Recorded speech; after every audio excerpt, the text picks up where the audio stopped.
নমস্কার বন্ধুরা, তোমাদের সামনে আমি চলে আসলাম।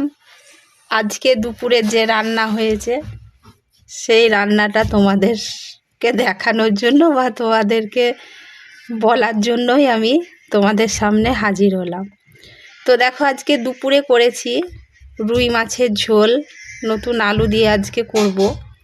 আর করব বাঁধাকপি, তার মধ্যে শিম, বেগুন, আলু, বিনস, গাজর আর মাছের মাথা দিয়ে করব। তো দেখো, আমি সব সবজিগুলো কেটে ধুয়ে পরিষ্কার করে আমি সব কিছু মশলা, পেঁয়াজ, রসুন, আদা, জিরে, মানে যেটা যেটা সব মশলা লাগে সব কিছুই আমি রেডি করে নিয়ে তারপরে রান্নাটা শুরু করছি। তো দেখো, গ্যাস দুটো ওভেনই আমি একসঙ্গে জ্বালিয়ে দিয়েছি। দুটো ওভেনে দুটো কড়া বসিয়ে দিয়েছি। তারপরে দেখো, আমি মাছের মধ্যে হলুদ, লবণ এগুলো মাখিয়ে নিচ্ছি, মাছটাকে ভেজে নেব। একটা কড়াতে করব মাছের ঝোল, আর একটা কড়াতে করব ওই বাঁধাকপির তরকারিটা। দুটো একসঙ্গে করে নিলে তাড়াতাড়িও হয়ে যাবে, সময়টাও অনেকটা কম লাগবে। আর আগে আমি ভাত আর ডালটা করে নিয়েছি। তো দেখো, মাছে হলুদ লবণ মাখানো হয়ে গেছে। এখানে বাঁধাকপি কেটে ধুয়ে পরিষ্কার করে রেখেছি। এখানে তরকারির বাঁধাকপির মধ্যে যেগুলো দিব সমস্ত কিছু, ওখানে আলু কাটা ধোয়া আছে, টমেটো, সমস্ত মশলাই আমি ধুয়ে পরিষ্কার করে তারপরে শুরু করলাম। দেখো, কড়া গরম হয়ে গিয়েছে। কড়ার মধ্যে আমি দুটো কড়াতেই তেল দিয়ে দিলাম। তো দেখো, তেলটা মাছের যেটা মাছ ভাজবো সে কড়ার তেলটা একটু বেশি করে গরম করব, যাতে মাছটা লেগে না যায় বা ভেঙে না যায়। তো দেখো, এর মধ্যে যে বাঁধাকপির তরকারিটা করব তার মধ্যে আমি 5 ফোড়ন দিয়ে দেব। দেখো, 5 ফোড়ন দিয়ে দিলাম। 5 ফোড়নটা ছিটকে চলে আসছে গায়ে। তো দেখো, তার মধ্যে আমি লঙ্কাটা দিচ্ছি। তো লঙ্কাটা খুব কমই ব্যবহার করি আমি, যেহেতু ছোট ছেলে খাই সেই জন্য। তো দেখো, আমি কড়ার প্রথমে 5 ফোড়ন, তারপরে কাঁচা লঙ্কা, তারপরে যে সবজিগুলো কাটা ছিল এর মধ্যে সেগুলো আমি দিয়ে দিলাম, দিয়ে নাড়াচাড়া করছি। ওই কড়াটাও গরম হয়ে গিয়েছে, এবার মাছগুলো কড়াতে ভেজে নেব। দেখো, এই কড়াতেও তেলটা গরম হয়ে গিয়েছে, ওটাতেও মাছ দিয়ে দিয়েছি। দেখো, ওটাও ভাজা চলছে। আর এর মধ্যে যে সবজিগুলো দিয়েছিলাম সেগুলো নাড়াচাড়া করে বেশ ভাজা ভাজা হয়ে গেছে। তারপরে আমি বাঁধাকপিগুলো যে কেটে ধুয়ে রেখেছিলাম সেগুলো ওর মধ্যে দিয়ে দিলাম। তো বাঁধাকপিটা দেখতে প্রথমে অনেকটা বেশি লাগে, হ্যাঁ, সেই জন্য কড়াতে একবারে ওটা দিলাম না। তারপরে একটু নাড়াচাড়া করলেই বাঁধাকপি বা শাক এগুলো প্রথমে অনেক বেশি লাগে, তারপরে কমে যায়। দেখো, সব বাঁধাকপিগুলোই আমি দিয়েছিলাম, দিয়ে ঢেকে লবণ হলুদ দিয়ে একটু কষে নিয়েছি, তারপরে অনেকটা কমে গেছে। দেখো, আমার বলতে বলতে এদিকে মাছ ভাজাও হয়ে গেছে। তো মাছের যে করব আলু দিয়ে, সেটাও তেলে দিয়ে তারপরে আলুটা কষানো হয়ে গেছে। মশলাপাতি যেগুলো পেঁয়াজ রসুন দিই সেগুলোও ভালোভাবে কষিয়ে নিয়ে আমি জল দিয়ে দিলাম। দুটো একসঙ্গে করছি তো ভিডিও, সেই জন্য মানে দুটো সম্পূর্ণভাবে আমি দেখাতে পাচ্ছি না। তো দেখো, ভালো করে মাছের ঝোলটা যেটা করব আলু মশলা দিয়ে সমস্ত কিছু কষিয়ে প্রথমে জল দিয়ে আর একটু জল ওর মধ্যে দিয়ে দিলাম, কারণ একটু ফুটবে, মাছ দিব তারপরে ফুটবে, তো ঝোলটা একটু কমে যাবে। যদিও ডাল হয়েছে তবু আর একটু জল আমি ওর মধ্যে দিয়ে দিলাম। তারপরে দেখো, ওর মধ্যে আমি মাছ দিয়ে দিচ্ছি যেগুলো ভেজে রেখেছিলাম। তো দেখো, মাছগুলো ঝোলের মধ্যে দিয়ে দিচ্ছি। প্রায় মাছের ঝোলটা আমার শেষের দিকে হয়ে গেছে, আর একটু ফুটবে, মাছগুলো সব দিয়ে দেব, তারপরে একটু ফুটবে, তারপরে আমি নামিয়ে নেব। তো দেখো, ঝোলটা আর একটু ফুটতে দিতে হবে, তাহলে একটু ফুটলে কি হয়, টেস্টটা খুব ভালো হয়। তো আর এদিকে দেখো, এই যে সবজিটা করছি আমি বাঁধাকপি, যেটা মাছের মাথা দিয়ে করব, প্রায় কষানোর শেষের দিকেই, আর মাছের ঝোলটা প্রায় হয়ে গেছে। তো দেখো, আমি ঢেলে নিচ্ছি। তো বাটিতে আমি ঢেলে নিচ্ছি, মাছের ঝোলটা হয়ে গেছে।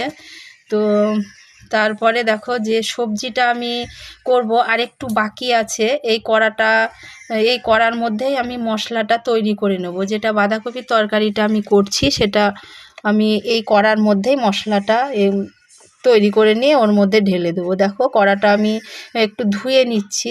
একটু ধুয়ে নিলে কি হয়, যে তেলটা দেব বা মশলাটা দেব, এটা নাড়াচাড়া করলে লেগে যায়।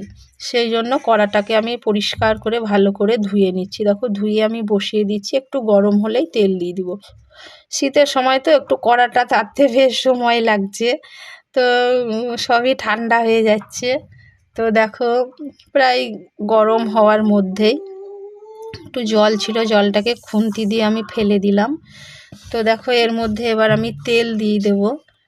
তো দেখো তোমরা, এই যে আমাদের এটা রান্নাঘরের আমার এটা পিছন, তো পিছনেও বাগান আছে, বাতাস আসে, সেই জন্য আমি এখানে দুটো পেপার দিয়ে দিয়েছি যাতে বাতাস না আসে। দেখো আমি কড়ার মধ্যে তেল দিয়ে দিলাম। তো তেলটা একটু গরম হোক, গরম হওয়ার পরে আমি সব একে একে মশলাগুলো দিয়ে দেব। দেখো পাঁচফোড়ন দিয়ে দিলাম তেলের মধ্যে। পাঁচফোড়নটা একটু গরম হলে ওর মধ্যে রসুন বাটা, পেঁয়াজ বাটা, আদা বাটা, জিরে সমস্ত কিছু দিয়ে দেবো। দেখো কাঁচা লঙ্কা দিয়ে দিলাম।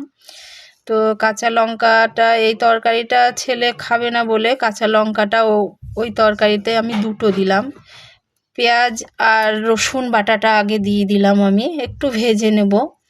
মশলাটা একটু ভালো করে কষানো হলে কি হয়, তরকারিটা যে মশলার কাঁচা গন্ধটা সেটা থাকে না।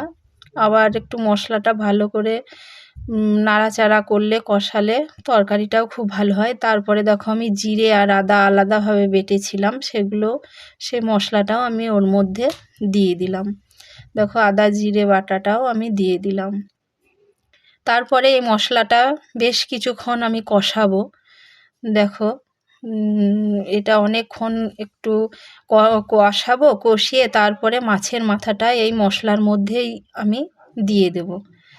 দেখো খুব বাতাস আসছে, এই আমাদের পেছনে বাগান আছে, তো বাগানের এই পাশ ওইটা দিয়ে খুব বাতাস আসে জানালায়। তো আমি খোলা মানে বন্ধ করে রাখলেও মানে খুব ঝাঁঝ আসে, সেই জন্য খুলে রাখি। আর দুটো পেপার দিয়ে দিচ্ছি। দেখো ওর মধ্যে মশলার মধ্যে আমি হলুদ আর লবণ একটু ছড়িয়ে দিলাম। আগের যে এই তরকারিটা করছি ওর মধ্যেও লবণ হলুদ দিয়েছি, তা আরেকটু মশলার মধ্যে দিয়ে দিলাম আমি। তো দেখো আরেকটু আমি কষাবো। আর এটা আর একটা মশলা আমি দিলাম, যেটা আমি বাড়িতে বানাই। তো যে মশলাটা আমি বাড়িতে বানাই অবশ্যই তোমাদেরকে আমি দেখাবো যে মশলাটা আমি কি করে বানাই। তো এর মধ্যে আমি মাছের মাথাটা দিয়ে দিলাম। দেখো মাছের মাথাটা দিয়ে একটু খুন্তি দিয়ে আমি ভেঙে দেব, যাতে টেস্টটা আর একটু ভালো হয়। ভালো করে খুন্তি দিয়ে মাছের মাথাটাকে আমি ভেঙে দিচ্ছি। ভেঙে দিয়ে ভালো করে মশলাটাকে আমি আরেকটু কষাবো, প্রায় শেষের দিকেই কষানো। তো এই দেখো আমার প্রায় কষানো শেষের দিকে, তো আমি কষাচ্ছি। দেখো নাড়াচাড়া করছি, আমি নাড়াচাড়া করেই আমি এই মশলাটা ওর মধ্যে দিয়ে দেব। দেখো আমি ঢাকনা তুলে দিলাম। তো এর মধ্যে আমি এই মশলাটা দেখো দিয়ে দিলাম। মাছের মাথা দিয়ে যে মশলাটা আমি কষালাম, তো এর মধ্যে আমি দিয়ে দিলাম। তারপরে আরেকটু নাড়াচাড়া করব। এই তরকারিও প্রায় শেষের দিকেই আমার হয়ে গেছে। তো আরেকটু নাড়াচাড়া করব, করেই আমি নামিয়ে নেব তরকারিটা। আরেকটু নাড়ব। একটু আস্তে আস্তে তরকারিগুলো কষিয়ে রান্না করলে বেশ সুন্দর লাগে, খেতেও খুব টেস্ট হয়। তো দেখো আমি করছি, নাড়াচাড়া করছি। তো একটু নাড়াচাড়া করে একটু সামান্য একটু ঢাকা দেব অল্প আঁচে, তাহলেই আমার এই তরকারিটা হয়ে যাবে। দেখো আর একটু আমি ঢাকা দিয়ে রেখেছিলাম। এবার আমি তরকারিটা নামিয়ে নেব। দেখো নামিয়ে নিচ্ছি তরকারিটা। তো আমার এই রান্নাগুলো আজকে তোমাদের কেমন লাগলো তো অবশ্যই তোমরা জানাবে। আর অবশ্যই বাড়িতে তোমরা রান্না করবে, করার পরে খেতে কেমন হচ্ছে অবশ্যই তোমরা জানাবে। আর আজকে দুপুরে সবাইকে আসার জন্য বলছি, তোমরা সবাই চলে এসো, এই রান্না একসঙ্গে খাবো।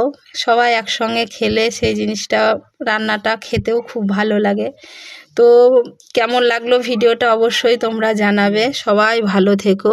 নমস্কার বন্ধুরা।